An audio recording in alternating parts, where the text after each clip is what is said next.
This is the way. No, yeah, this is the way. It's all about humanity. About humanity.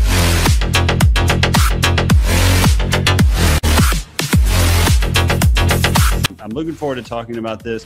I love that we really, I mean, for those, I hope, who've been watching 2 and 1, you don't just jump into part 3 here, but we don't talk about this at all. We have no conversations. We never see each other. And then we just jump in and we start chatting about the series. Directed by Deborah Chow. And that's pretty noteworthy because she's terrific. But this is the first time a female has directed anything related to Star Wars. And it's just a great precedent, I think. And I think so too. This is how the night's going. This is really how the night's going. Are you so excited about Deborah Chow that you threw your microphone? You dropped the mic? That's right. It's drop the mic time. Woman director, drop the mic. I can't wait to see the first 20 seconds of this because you were great. I don't know where I was. My brain left my body, but now it's back and I'm ready to get started. How did you feel? We can go through this episode, but what's your initial reaction to the episode 3? Well, I like it. The episodes so far have either been as good as I remember or slightly better. This episode is slightly better, but with one scene I feel for some reason doesn't work for me, and I'm not really sure how.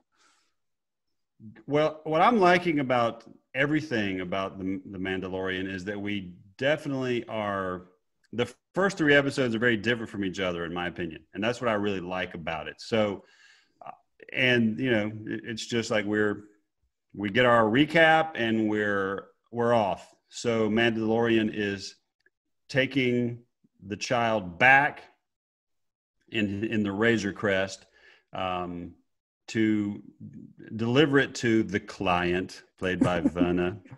Isn't he wonderful? Just awesome. Is wonderful. I realize the only thing I can say as him is inexplicable. Inexplicable. And that's all I can do. If I could get away with it, but that's so. I love this episode. I have some things I want to ask you about because there are some things that I don't love, but overall, so good and so fun. And you have a lot of things that I've been waiting for my whole life. I guess you could say that sounds pretty. That's a little overblown. It's not like I've been waiting my whole life, but there is a scene where I was like this. So, can I let's start talking about it, and then you can jump in to tell me what your part is. So he takes the baby to the client, and we get to see the ice cream maker. Yes. And I want so for all those everybody who's a Star Wars fan, and if you don't know this, you're still a Star Wars fan. But in The Empire Strikes Back, when Lando Calrissian tells everybody they need to evacuate from Cloud City, there is a scene, there's a clip where a man is carrying what looks like an ice cream maker. And that's ice cream maker guy. And right. What has happened is they've named him. He's people have made customized figures. So yeah, watch that if that's something that's not on your radar. I know you know, Candler, because you're a Star Wars expert. But when I saw them put down the thing, I was like, I love Jon Favreau even more. Yes, and the torture sphere thingy with the shot, the syringe, similar to A New Hope when it was about to get sweet Princess Leia. Yeah. That's my sound is awful, but we know that. Any kid who sees that is horrified because no one likes shots. So you basically have this probe with a syringe on it. But the syringe is so funny to me because the syringe is very not Star Wars to me. It's very Sure. It's a doctor's office syringe from 1977, right? Right. Okay, so the ice cream maker comes. The client gives Mandalorian the Beskar, that's a lot of it. And then he does something out of character, which is ask the client what they're going to do what's going to happen to the baby. And that baby is so cute. Every time you look at the baby from the start to the finish, it is the cutest little thing, as we know. Yes. Just adorable. That's a very controversial statement you just made. Very controversial. That you think Baby Yoda is adorable. That's very controversial. Right. I'd love to know one person. That person would be shamed so badly. Like, I don't think that Baby Yoda is very cute. Like, that guy's gone from existence. Well, but there's also that guy that's saying it just to say it. Sure. Yeah. It's like saying, I don't like Ferris Bueller's Day Off, right? Like, what? You don't like Godfather Part 2? There's always, somebody's going to say that. They're the outliers. Here's where I want to ask you about this, because this to me is everything about being in middle school or maybe even high school. We actually have to get to one scene before we get to the next one. But the Mandalorian takes the armor back to the armorer, played by Emily Swallow, who is on The Mentalist. I think she's best known for The Mentalist. I had to look her up and realize that, and I want that an action figure of hers. So I'm looking forward to that, and I think it's mandatory for Mandalorian that every time that he gets something made out of metal, there has to be a flashback, right? Yeah, that's every time. Yeah, that's what I was going to say, Brian. That watching it this time, I was like, wait a minute, this is just like the scene 2 episodes ago, just like you said, the flashback. And some of the dialogue seemed a little cheesy to me. We are both hunted and prey, or both hunter and prey. Yes, it will go to the foulings. What about when you get to see super battle droid, not battle droid, not the skinny battle droids, but super battle droid? Yeah, I think that's what they're called. That always made me laugh that they had the tiny battle droids that are totally worthless. They should have just stopped production on the battle droids and just started making super battle droid. So you basically have so you're getting pieces of his origin as a child every time his armor is made. There is also some of the Mandalorian lore comes in about a signet, I think, and then it wasn't a noble kill because he talks about the enemy. Now, this is where I want to ask you about this, because I've talked at length in maybe one about just loving the Boba Fett armor and as a kid. And now you have this amazing scene where there's almost I think there's 8 Mandalorians. They all come in to confront the Mando about what he is doing. What was your thoughts on that scene? You got the heavy artillery guy, and there's some cool things going on. Well, it was cool, but I kept thinking, what's the deal with the purge? I mean, obviously you guys are total. I mean, you guys could stop anybody. So what are you guys hiding for? Right. Just get out there and just kick some tail. Why don't you? Interesting. That was kind of my thought on that. Yeah, that's a good point. I mean, if we're picking a little bit, that can be something to think about. Everybody's kind of in the sewer. They're all in the sewer sitting around. You got kids, and so you don't. And what do we know? I can't remember if I've been told and I forgot, or was it in a book? Is it in the Clone Wars? I mean, what do we know about the Mandalorian Purge? Don't know. I don't know. We let's just chalk it up to us not doing our research. We didn't read our one little book by Salvatore about Mandalorian. Part of it is by design, because I'm trying to just approach this as a piece of work where I'm watching this show and I don't remember, but I'm sure there's a lot of thousands of fans watching this podcast, listening to this podcast right now, who are very upset. Don't you know that this? Sure, but I can't remember.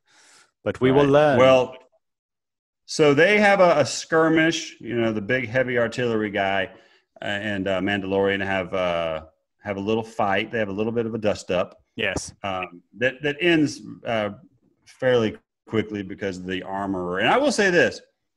I'm not annoyed by nobody having names in this, because I feel like there's going to be time for everybody to get a name. We're going to get some names here. So at this point, nobody has a name. And I'm okay. Do you know why that doesn't bother me? Because I can never remember the names anyway. So somehow I keep the names in my head, and that's probably the dork part of me. But I will say this is the point I want to bring up. I was really, and I think maybe I give Mandalorian some passes that I don't give the Disney trilogy. I was, maybe I mentioned this. I was annoyed that the Knights of Ren didn't have any names. I thought that was a big whiff in the Rise of Skywalker. They have these, because Kylo Ren, I think, arguably has a cool character. The helmet and all that is cool. The Knights of Ren were interesting to me when I said, "Oh, maybe we're going to see them," and then they just become they're nothing, and they're not named. And I think it starts getting. So I'm giving Mando a pass, but the Rise of Skywalker, like, why didn't you just name these guys and make them a little bit more interesting? If you just give them anything, that's a nitpick. It wasn't the lack of names for me. It was the lack of screen time and lack of story. But yeah, you're probably right on. A little bit of both there. Yeah, let's have both. Why not? So Mandalorian does something that all middle schoolers do. It's like he's wearing his new pair of shoes to the first day of school. Nice. When he comes into the bar, yeah, and he's shimmering. Yes, he's the shiniest, shimmering, the most beautiful armor in the world. I mean, it is the new pair of Brooks high tops. Well, I was thinking Air Jordan when I was in 5th grade. That the first Air Jordans came out, the red and black, and so I wanted my mom to get me some. So she brought home Star Runners. They were called Star Runners. So instead of the Nike thing going up, the Star Runners went down. And for some reason, she convinced me, it's just for bumming around in. So I wore it to school, and I got hazed badly. I'm sorry to hear that. I would, but I survived. Stories. I think everybody's had to deal with that in some regard, possibly. And, but what makes me laugh, though, Brian, is that my mom convinced me that it was okay, and I wore it to school. Star Runners. Yes. Hey, you trust your mom. Exactly. Let's see. So in the bar, you have somebody says "ichuta," which is great. I mean, it's evidently a profanity. Yes. A protocol droid said that to C-3PO in Cloud City. Yeah. How rude. Oh, stormtroopers. Where? Oh, no, please. Yeah. Ichuta. So whatever that means. I wish they would beep it out. Who knows? But yeah, that's someone curses.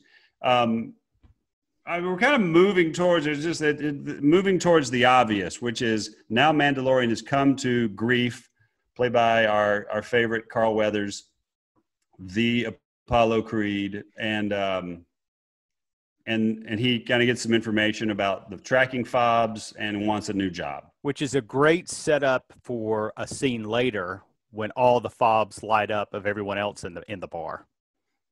That's right. That's great. That was, I mean, good. Like we said, this is a good episode, but now again, he's asking the same question to Grief, which is, what are they going to do with that baby? We know he's going back. So I guess he gets another fob, and he goes to the Razor Crest to take off in his beautiful shining new shoes, his beautiful armor. And then here's where it happens, the crisis of conscience. Yes. And it all happens because a tiny silver ball was taken off his 5-speed Razor Crest, whatever that little thing is. Yes. And he's go ahead, please. And when he goes back to the place with Verna, there's that selectful editing where he starts to spy and immediately hears the important information he needs to hear. Yes. And I just thought of something too. We forgot one little crucial tidbit, which is because it wasn't a righteous kill or whatever you call it, a honorable kill, instead of getting something else, he gets whistling birds. Yeah. Whistling birds. Very convenient whistling birds. Which is cool. Is going to come in handy later. It was great because it really was like seeing that for the first time again, because I had forgotten about the whistling birds. She mentioned the whistling birds, and I was slightly annoyed with her voice in that scene for some reason this episode. But the armor. Yeah, but the payoff, seeing the whistling birds again with the stormtroopers, really cool. Really cool. I love it. The one thing about the Mandalorian armor is these gadgets. So Boba Fett had all these things. Jango, obviously we got to see a little bit more with Jango. But now I get to see all this cool stuff. But you mentioned the client saying the crucial piece of information, which is extracting something, right? Yeah. From the child, extracting. So what do you think that means exactly? What are they trying to extract? Because he's obviously on the table, with the Dr. Pershing, and that's going to come up in a bit because Mando has this change of heart. He's decided that now he's got to go back and save the baby. And what do you think that means? Well, there was a word uttered a few times in the prequels that I hated, and that was midichlorians. I feel like they're extracting midichlorians.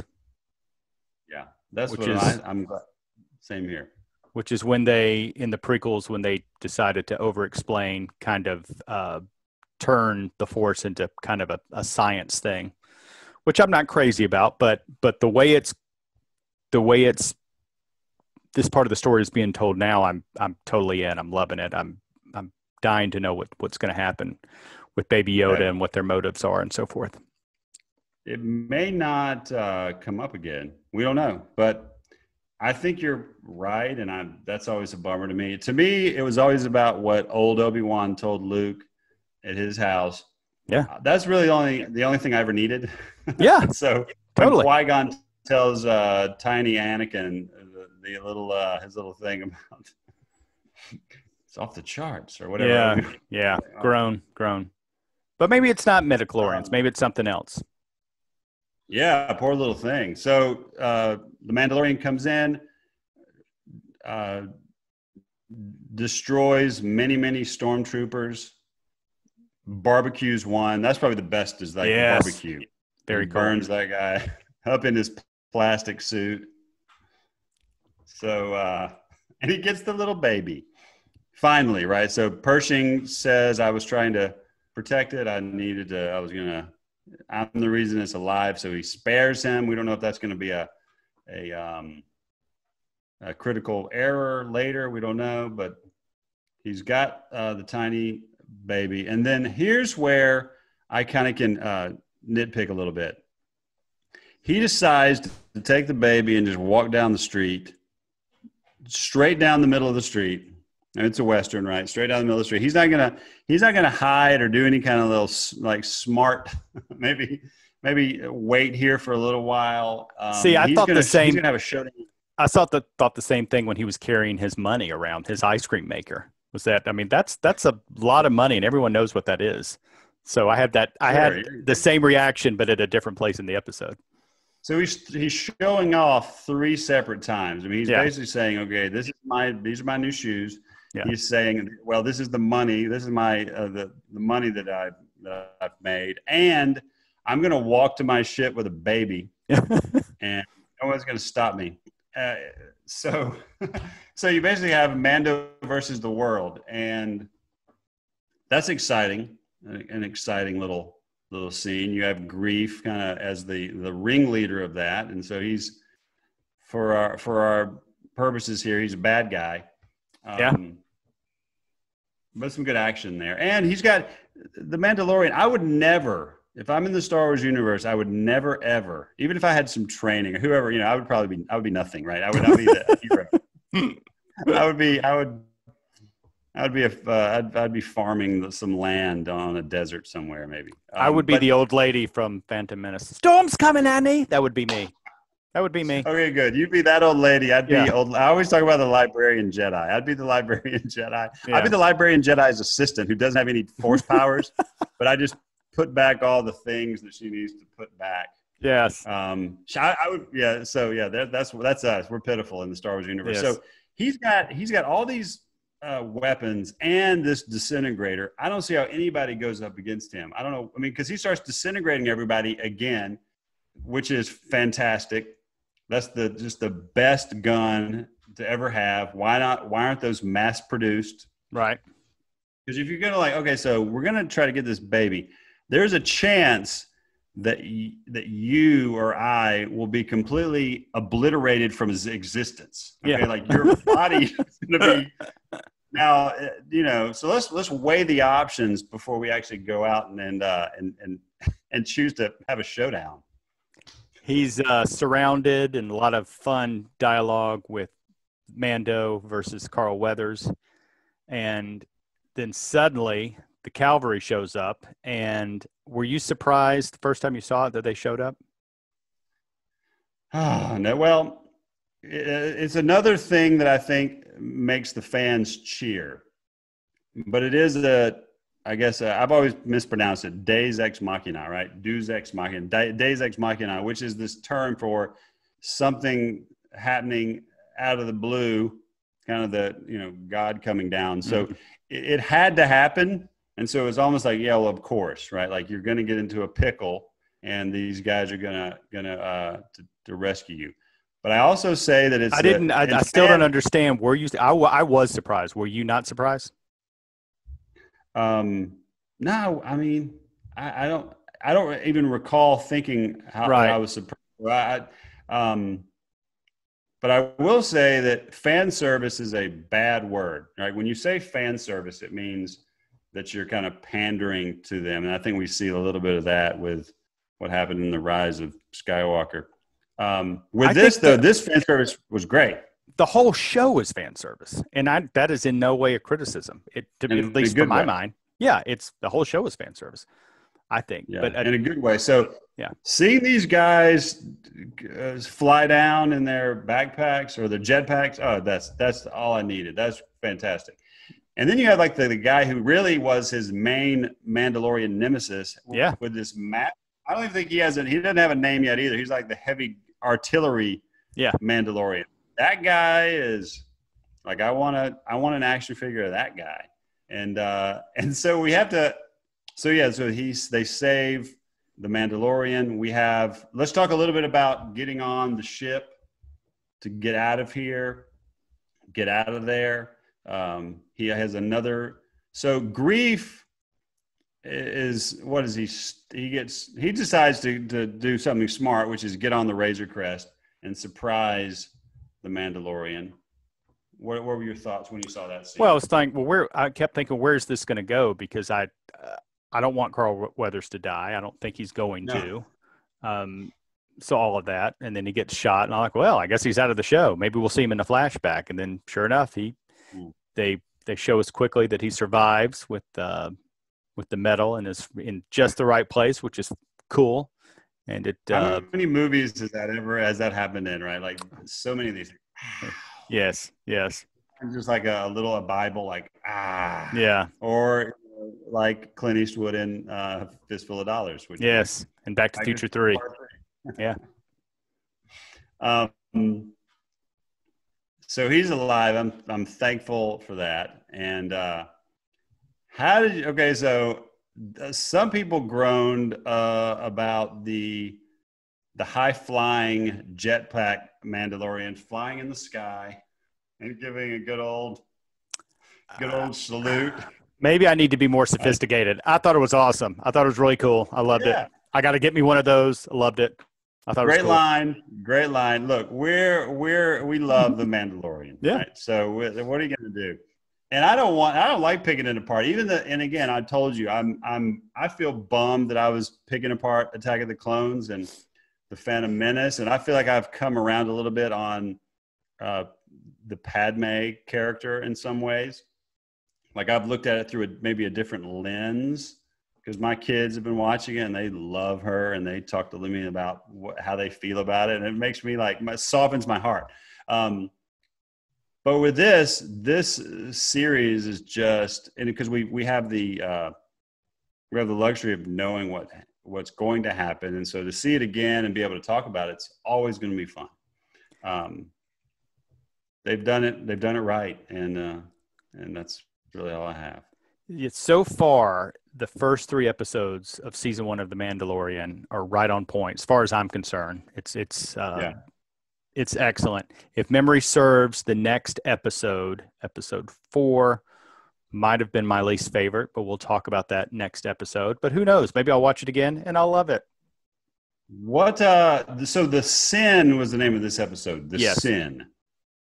Is that pretty kind of a duh moment to say, what is the sin? Is the sin that he gave the baby away? And is that the sin? What is the sin? I think the sin is too many people are jaded and didn't enjoy the jetpack. And too many people groaned. That's awesome.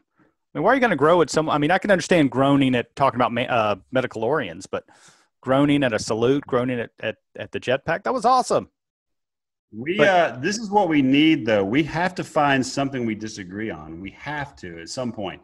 We can't manufacture it, but I think for the most part, we're pretty much down the line in agreement on most things. So I'm interested to see, since you were. I don't think we do.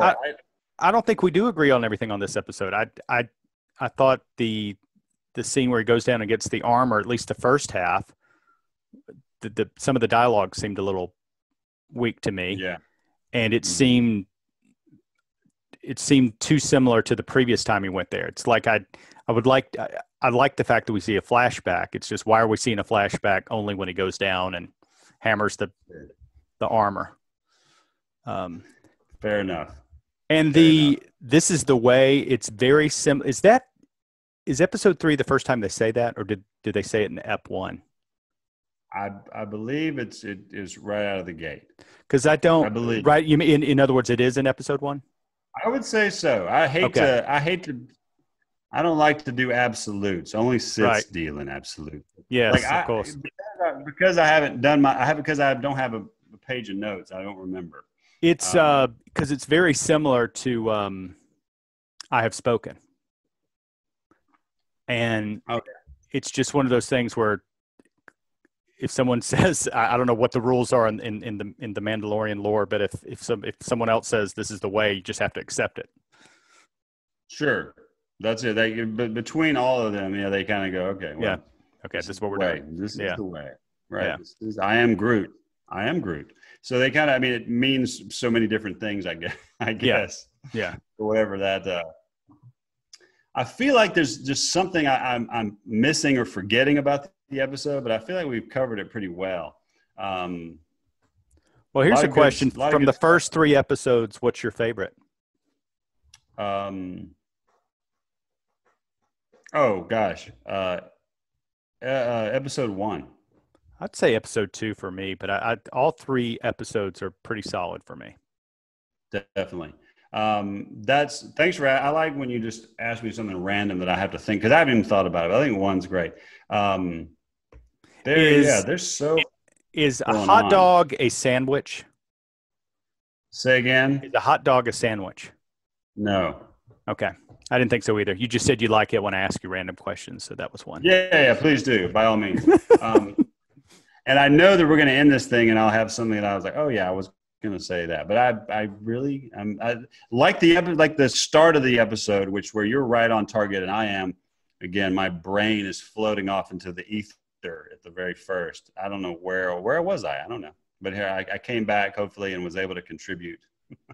But you did great, but there are a lot of fun episodes coming up. So we've got a lot of fun things to talk about, and a lot of great episodes coming up, even when we're not talking about The Mandalorian. Amen. So let's get out of here, brother, unless you have something else you would like to add. I got nothing. I really am interested to see that first 20 seconds when I was a shell of a person, and then we can go from there. But yeah, this has been great, and I love rewatching these things. Me 3. Well, I'm Candler. And I'm Dr. Four Eyes. And Jedi, the first nerd in Star Wars. And this is the way we have spoken. We'll see you next time.